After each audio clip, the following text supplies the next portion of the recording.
So hey everybody. Um, so I guess the main takeaway from this is I made it. Obviously, did a video letting you know that I was home and everything, and just wanted to kind of do a follow up about how I kind of feel about all this now that it's done and over with. As some of you might know already, this trip was kind of the final trip of four trips that I did. Trip. Basically, this whole thing started several years ago whenever I went to Key West, Florida on my motorcycle. 2 weeks before I left for Key West, I had an accident and had road rash all down the left side of my body. So, go to Key West, Florida. I don't know if you know this or not. There's some things you can do, like, swimming, kiteboarding. There's a new bar I wanted to go to, and just lots of stuff that involves sand and whatnot, and drinking, which is due to the fact that I couldn't get in the water, I pretty much settled on drinking. That was pretty much my whole 3 days there. So while I was there, I was bored and walking around and drunk, and I decided, you know what, I'm going to get a tattoo. That sounds fun. I got the money. I got to leave in 3 days because there was a hurricane coming, so I couldn't really stay much longer. So I had to hurry up and go back home. But I wanted to commemorate the trip. So what I decided as I was walking around drunk was that, hey, I'm going to go ahead and get a tattoo of a southern compass point with maybe like a beach palm tree. I didn't know. Really wasn't sure. So I went ahead, walked into the tattoo artist, told him, hey, I want a southern compass point, inverted diamond shape, you know, and I want you to put something that kind of signifies Florida in this. And, something that's going to, when you look at it and you're from here, you're like, oh, that's a Florida tattoo. Which he just basically said, hey, we'll do a palm tree and a sunset. All right, you're the dude. And here's the thing about this tattoo is when he drew it out, it was all in line work. There was no color to it, just black line work. And that was kind of what I wanted. I'm not gonna lie, I probably should have been paying attention because honestly, he colored it in whenever he was doing it. Up to that point, it had been line work, but it'd been a long few days, and I was like, I just happened to get my tattoo. I'm not gonna lie, when he got done, it very much resembled Pride tattoo at the end of it all, just with the colors. It was very rainbowy. But the thing of it is, when you go to Key West, I was pretty gay, so it works. And I like gay people. Not all gay people. Some of you are assholes, but part of being human. So anyway, after that, I decided, what's going to be a cool idea, and this tattoo is going to be the kickoff for this, because now I'm going to go east, west, and north to get the eastern compass point, western compass point, and northern compass point. Except not in that order. I ended up going west first to San Diego, getting the compass point. Now, I know a few of you might say, well, that's not as far west as you can go. You're right. These are totally arbitrary things. Then went east to St. John's, Newfoundland. And some of you are saying, well, you have to get on a boat and go to St. John's. That's Newfoundland's an island. Again, you're right. And again, these rules are arbitrary. It's whatever I made up in my head. These are my goals. This is what I decide I want to do. And then COVID happened.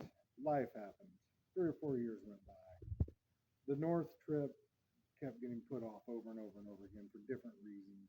And it finally got to the point where I'm like, you know what, this might not happen. And then finally this year, it opened up and said, hey, you can go north. So I did. And north was kind of tricky because somebody pointed out that Fairbanks, which is the northernmost Harley store, is not the northernmost point. And I was like, you're right, I'll try to go north to Prudhoe Bay, which is as far north as you can just ride a motorcycle. But here's the thing, that wasn't really the goal. Riding as far as I could possibly go was never the goal. Okay? It was always ride to the northernmost Harley store, ride to the westernmost Harley store, ride to the southernmost Harley store. That was the goal. Okay? Would I have liked to go to Prudhoe Bay? Yeah. Do I feel like a failure because I didn't? No. Whenever I went to San Diego, I had so many people telling me, hey, you need to go see Hoover Dam. You need to go to Vegas. You need to go see whatever. And you know what I did on the way back from San Diego? I went by, some of you are going to laugh when I tell you this because it makes no sense, but I went by Mount Rushmore on my way back from San Diego because it was on the way. And I was so disappointed, you know. And honestly, on the way back from San Diego, I kind of had the idea of like zigzagging back and forth across the country. So I was going to go like up to Mount Rushmore, then down to um, Louisiana, and then like zigzag back up to Chicago. And I mean, literally just crisscross the United States. That was the plan. And Mount Rushmore was so freaking disappointing. And I mean, it may not be for you. I'm not saying don't go to Mount Rushmore, but it wasn't for me. And you know, it was at that point I was kind of like, you know what? Everybody's going to tell me how to do these trips. I don't really care what anybody else says because it's for me. This is for me. This is what I want to do. And so, you know, like I said, am I disappointed I didn't get to go to Prudhoe Bay? Yeah, but it's the kind of disappointment that I felt with like, oh, I didn't go to New Orleans on my way back from San Diego. New Orleans is still there. Prudhoe Bay is still there. I don't really have that much interest in going to Prudhoe Bay. I made it within 150 miles of it. If it was the end all be all, you know, point of this trip, I'd have made it. Okay? My motorcycle was being trashed by the terrain. I mean, it was rainy, it was 40 degrees. The surrounding landscape was basically the same admittedly beautiful landscape that I had seen the whole way up there. But at the end of the day, it was just kind of like, I really don't care. I don't want to destroy my bike to do this. You know, the goal, t-shirt, tattoo, Fairbanks. That was the goal. So, you know, does it suck? Yeah. But you know what? Prudhoe Bay's still there. I can drive up. It really didn't matter to me that much to be doing it on my motorcycle. It's like New Orleans. I'll fly to New Orleans. I really don't care. I want to go. I want to go to Prudhoe Bay. And otherwise, I don't really feel a need to do it on a motorcycle. I've literally crossed the entire United States on a motorcycle. I've crossed literally the entire North American continent on a motorcycle. You know, and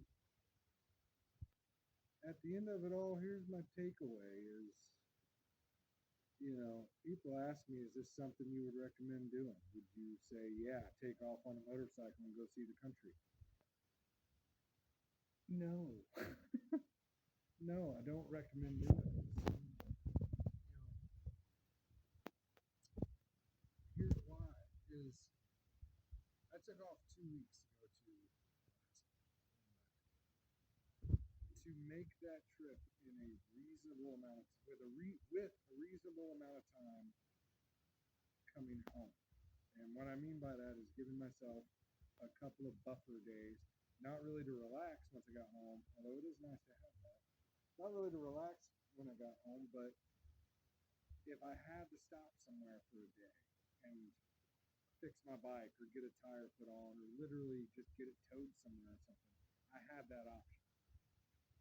Thankfully, none of that stuff came up, so I'd got home 2 days early. But to make it where I had those couple of buffer days, I rode from Cincinnati, Ohio Regina, Saskatchewan in one riding session. 30 some odd hours of sitting on a motorcycle and only stopping to get lunch once and getting gas are the only two things I stopped in 30 hours. Okay, that does not include sleep, that does not include stopping for anything. It was 30 hours of riding, okay, from Cincinnati, Ohio to Regina, Saskatchewan. Look it up on Google Maps. Then, from Regina, Saskatchewan to Whitehorse in the Yukon Territory. Another single non-stop ride without sleeping. I did get lunch and then continued. One lunch, the ride. Then I stayed in Whitehorse. Then rode from Whitehorse to Fairbanks in one 10-hour trip, which comparatively was fairly light. But again, it was 10 hours just stopping for gas. I don't even know if I stopped for food this time. No, I got breakfast at the hotel, and that was it. So, for those of you who keep the score, that's around 70 hours of straight without right? So, you know, 36 to 38 hours. That's about as long as I want to ride without stopping.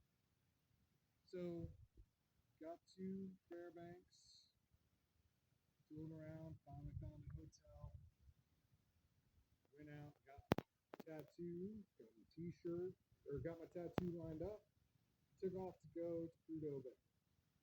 Came back, got a tattoo, slept, left that morning. Okay. And rode from Fairbanks to Whitehorse.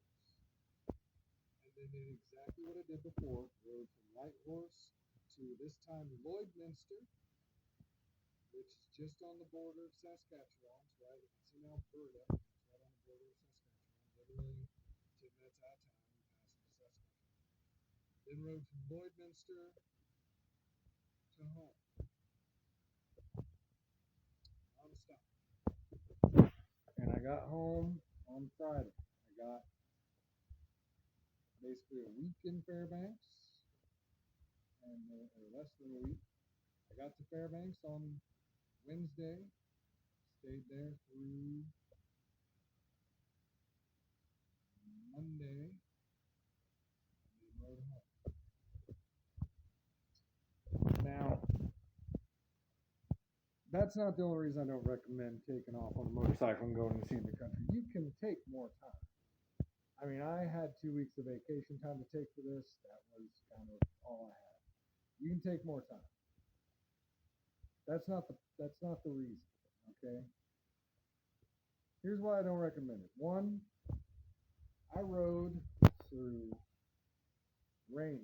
I rode through freezing rain, sleet, snow. I actually got snowed on. I got rained on, and then the temperature dropped below freezing. And when I got off my bike to get gas, I literally had ice come off of my suit. The next day, the temperature warmed up to 80 degrees. I'm riding in gear made for ice. So now I'm burning to death after having hypothermia all night. It's miserable. It's the only thing I can think of that's kind of an equivalent to this is in my mind, because it is torturing yourself. Let's be real. There's no goodness to it. It's you're torturing yourself. And the only thing I can think of is running a marathon. And I mean, I've never run a marathon, but you know, people are like, "Well, did you have fun?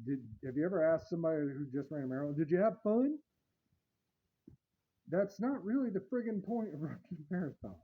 It's a challenge. It's hard, and you know, it sounds douchey, but I'm kind of proud of myself for doing it. I mean, it was hard. It was miserable. There were a lot of times where I was riding and falling asleep, riding and freezing to death. I would get off my bike, go into a gas station to get a drink or something, or to use the bathroom, and be literally shivering so bad I couldn't get my wallet out of my pocket or something like that. I mean, it was ridiculous.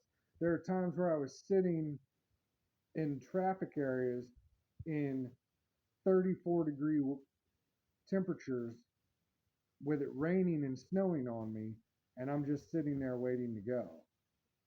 And after having been up for 30 hours, there were a ton of times where I'm riding through wilderness, let's call it, on a road, but the road was, and this isn't even on the Dalton Highway, by the way, this is going through Canada. There are times where I was riding through terrain that my motorcycle's not really super built for. You know, it handled it great. But, you know, I'm riding through mud and gravel and potholes and buffalo. And I mean that dead serious. There were buffalo on the road, and I had to ride between them, literally close enough where if I'd leaned over, I got smacked them across the face. And buffalo were, in my experience, are kind of unpredictable animals, you know. So it's like they can be in a good mood, they can be in a bad mood. You're a threat, you're not a threat. Who knows? I don't know. So, you know, I'm riding through buffalo, I'm riding through rain, snow, sleet, slush, mud, and I'm enjoying it. But, you know, my thing is I get up every day and I go, I get to ride my bike all day. But you're completely out in the open, you're exposed to all that nature can throw at you, and there's no escape. There is no, oh, I'm going to turn the heat on, oh, I'm going to get in the car, oh, I'm going to get out of the car. There's none of that stuff. You are out in the elements all day, and there is no escape. You then, when you do finally get tired, you can pull off. If you're in a car, you can pull off in a rest area and go to sleep in your front seat for a while. With a motorcycle, you really can't do that. You can't just pull into a rest area and fall asleep on your bike. You can't go walk over to the building and sleep on a bench. They kick you out. I've had it happen. I fell asleep. I was on my way back and fell asleep on the road, and then decided to pull into a rest area, and I'm like, they can arrest me. I really don't care. Pulled over, fell asleep for an hour, and had an attendant, I'm guessing that's what he was, come over and start yelling at me, telling me I can't sleep on that picnic table. You have to get out. I'm calling the police. And he did call the police. Luckily for me, it took him over an hour to get there. So I was able to leave before it was a problem. But yeah, it's just, it takes every single little thing and that is a minor problem with a car and doubles it because you're on a motorcycle. Now, I can hear some of you saying, well, why the hell would you do it then if it's such a pain in the ass? It's a challenge. That's all it is. I mean, you know, I like the reaction I've gotten from people where I'm like, oh, yeah, I just rode 36 hours from Cincinnati to this hotel in Regina, Saskatchewan. Or like, yeah, I rode from Whitehorse down to here. It took me 30 hours. And they're just like, I don't believe I've ever met anybody that did that. That seems stupid and impossible. It's like, no, it was fine. It was enjoyable. I rode until I was tired of riding. That's where we're at now. So, but here's the thing, you know. Am I sorry it's over? No. This whole thing was started by a different guy. This was started by a guy in 2016. And this is a dude that's in 2022. I am not even remotely the same guy that started this. Do I feel older? No. Do I feel worse? No. Do I feel like I'm less capable now than I was back then? No. Is what I care about different? Yeah, it is. I mean, I don't know. I got a lot of different stuff going on now. Like I'm looking at like I have 7 motorcycles now. Back then I had one. You know, it's like, do I? I'm sitting around questioning now. Do I really like motorcycles that much? Do I want to keep going? I always said like, oh, I'll never sell my Harley. Over the past couple of days, I've been like, I might sell my Harley. The thing that's carried me across all this countryside, and I'm sitting there like, do I really care? Do I? And you know, honestly, the me that started this versus the me that's doing it now, the me that started this thought this was an amazing idea and it was hilarious because I was forcing myself into it.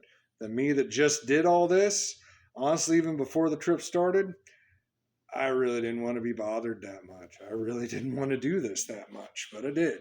And I don't regret any of this. I'm happy it's over. I saw some amazing and beautiful countryside because of this. I saw animals that were just beyond my belief and how beautiful they could look. I've met people from all over the world. I've met people who, in my case, stopped and helped a complete stranger just because we liked a similar mode of transportation. We both love motorcycles.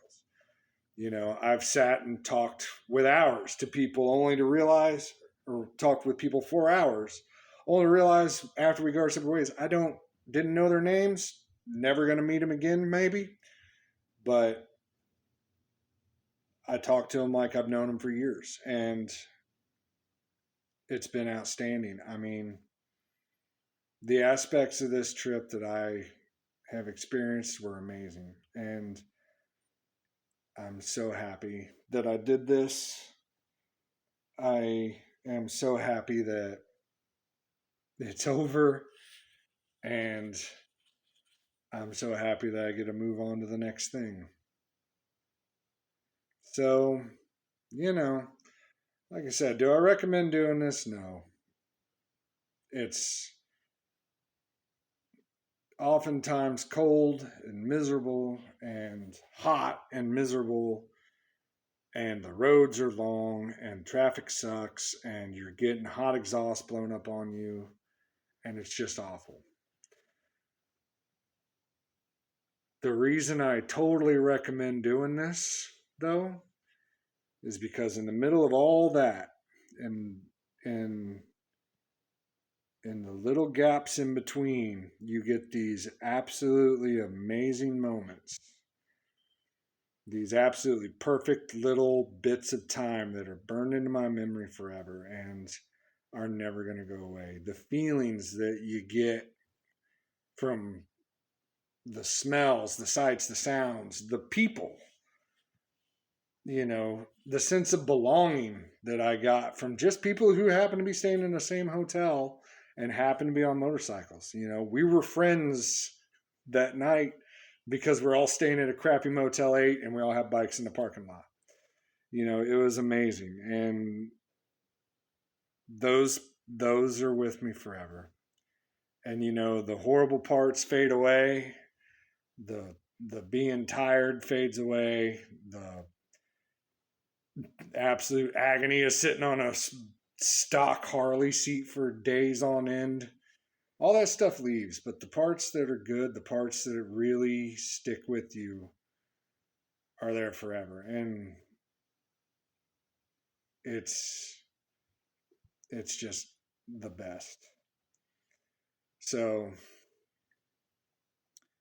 if you wake up every day and you're excited to get on your bike and go for a ride, and you want to just ride all day every day, yeah, it's great. I mean, if you love just moving through the countryside and seeing what's over that next hill as soon as possible and getting the sights, the sounds, the smells of everything around you, the good and the bad, the roadkill and the pine trees, then yeah, I recommend doing it. But it's going to be hard. I'm not going to tell you it's not. It is absolutely miserable a lot of the time. So, yeah, I don't know.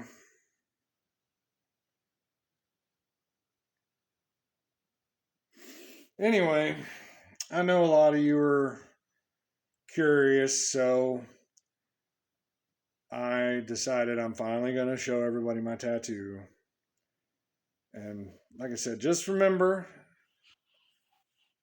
there's a little gay pride in there.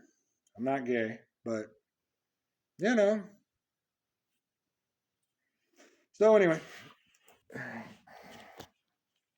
no judgment. There you go. That's what it was all about. Over 20,000 miles of motorcycle riding for those 4 little drawings. Okay? So, that's it. I hope everybody enjoyed what little videos I posted. Please try to keep in mind I'm not a videographer. This is all just so maybe someday I'll be able to look back at this and go, oh, that's what I was thinking about. I was a moron. So, anyway, I'll talk at you later. I got a little surprise coming up here in a couple weeks, and the few of you that I haven't bragged about it to, who don't know about it, well, you're in for a surprise. So I'll talk at you later. Bye.